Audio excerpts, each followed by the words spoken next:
Assalamualaikum warahmatullahi wabarakatuh. Perkenalkan, nama saya Adi Prasetyo dari Prodi Teknik Sipil semester 5 Universitas Hasyim Asy'ari. Pada kesempatan video ini saya akan mempresentasikan hasil laporan kegiatan magang saya di CV Lestari Putra Gemilang. Matan yang saya ambil yaitu dengan judul analisis penjadwalan keterlambatan menggunakan metode action plan pada proyek pembangunan Museum CAJ Joyoboyo tahap 2 Kabupaten Kediri. Gambaran proyek yang saya tepati magang, yang pertama, nama pekerjaan pembangunan Museum CAJ Joyoboyo tahap 2 Kabupaten Kediri, berlokasi di Desa Menang, Kecamatan Baku, Kabupaten Kediri. Untuk mulai pelaksanaan sendiri tanggal 18 Agustus sampai dengan 15 November 2022.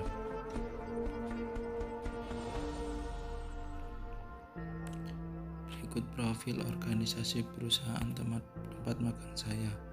Di dalam struktur organisasi terdapat direktur, project manager, site engineer, administrasi, pelaksana, staf teknik, mandor, yang terakhir pekerja. Langsung saja ke pembahasan pengamatan.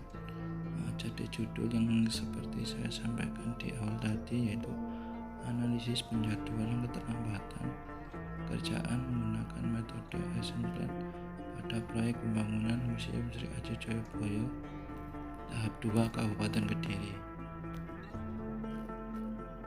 Dari judul tersebut dapat dijelaskan tentang pembahasan time schedule. Pada time schedule pasti ada keterlambatan. Dari situ kita bisa melaksanakan tinjauan progres keterlambatan.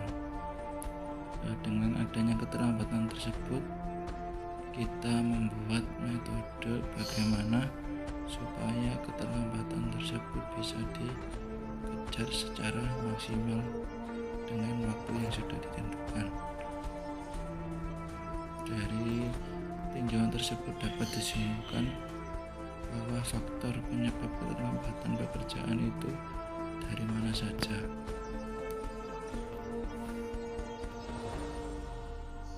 Untuk perancangan target waktu pelaksanaan berdasarkan schedule rencana. Tahap ini dilaksanakan pada awal pekerjaan sebagai tolak ukur keberhasilan suatu proyek.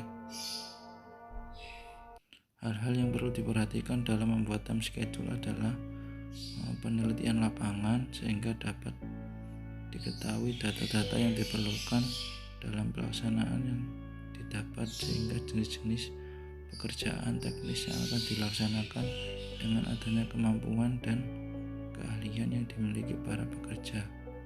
Hal ini sangat berpengaruh pada waktu pelaksanaan pekerjaan itu bisa menunjang dan spesifikasi pekerjaan dan gambar secara lengkap yang sesuai dengan persyaratan mutu pekerjaan yang diperlukan serta menemukan batasan-batasan masalah. Berikut adalah time schedule rencana.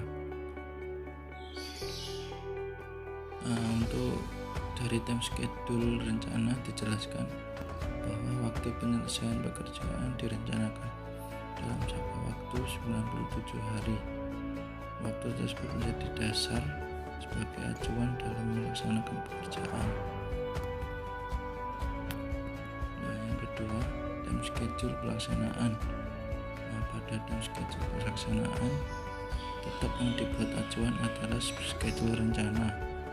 Lalu pada saat pelaksanaan terdapat schedule pelaksanaan. Untuk yang warna biru itu adalah schedule rencana, sedangkan yang merah schedule pelaksanaan realisasi di lapangan, sehingga dapat diketahui pada saat berjalannya proyek itu terdapat keterlambatan atau tidak dengan perbandingan antara schedule rencana dan schedule pelaksanaan. Nah, contohnya pada schedule yang saya bahas ini terdapat keterlambatan pada minggu ke-14 yang harusnya sudah selesai 100%, namun kenyataan di lapangan tidak mencapai 100%, hanya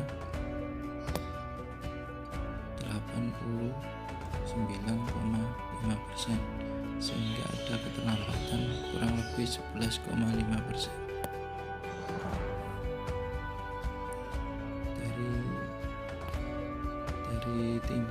Dari permasalahan yang ada di minggu ke-14, akhirnya kita melaksanakan tinjauan progres keterlambatan. Nah, tinjauan progres keterlambatan didasarkan pada data laporan progres mingguan. Selanjutnya dikontrol dengan peninjauan lapangan secara langsung. Kemudian input data persentase capaian pada tiap item pekerjaan. Setelah itu dimasukkan diagram kurva pelaksanaan sehingga mengetahui capaian progres dan membandingkan antara hasil progres di lapangan dengan progres bobot sesuai dengan schedule rencana. Akhirnya dengan sisa bobot tersebut dibuat action plan schedule harian pekerjaan. Metode action plan untuk percepatan progres pekerjaan, yaitu untuk menganalisis progres pekerjaan di setiap minggunya untuk mengontrol adanya keterlambatan atau tidak. Yang kedua, memanfaatkan sisa waktu. Yang ketiga, membuat time schedule harian dengan dasar penambahan waktu yang telah ditentukan, yaitu dengan membagi bobot pekerjaan secara merata pada tiap harinya. Yang keempat, time schedule action plan. Percepatan progres bisa digunakan sebagai acuan pelaksana untuk mengejar target pekerjaan dengan skala harian. Faktor penyebab keterlambatan bisa disebabkan karena keterlambatan karena kesalahan kontraktor.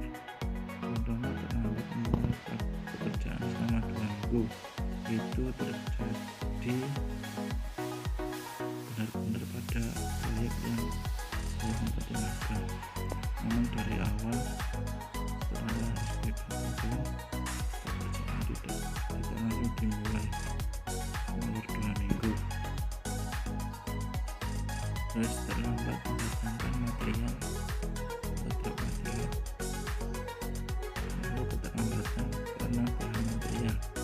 Contohnya kekurangan bahan pada stok toko atau distributor. Keterlambatan aplikasi bahan khusus seperti pintu aluminium, VRC, railing pintu, template. Terus keterlambatan karena bahan peralatan. Kekurangan peralatan yang disediakan, kurang rapinya manajemen peralatan, keterlambatan pengiriman bahan.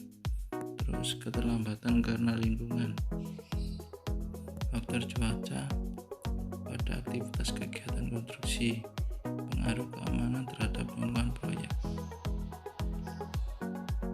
Action plan kegiatan harian pekerjaan fungsinya untuk mengetahui agenda kegiatan pekerjaan pada tiap harinya, memantau target persentase bobot yang harus dicapai pada tiap item pekerjaan, dapat membagi waktu secara bersamaan dalam pelaksanaan pekerjaan.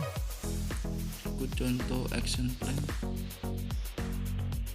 yang saya buat. Jadi dari permasalahan yang ada di minggu ke-14 tadi disusun schedule harian selama 14 hari.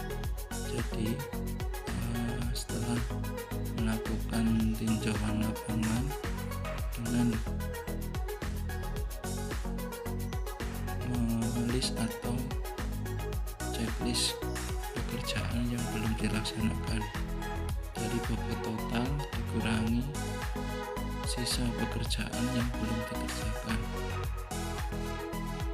Dari total sisa bobot yang didapat kemudian dibagi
dapat saya sampaikan.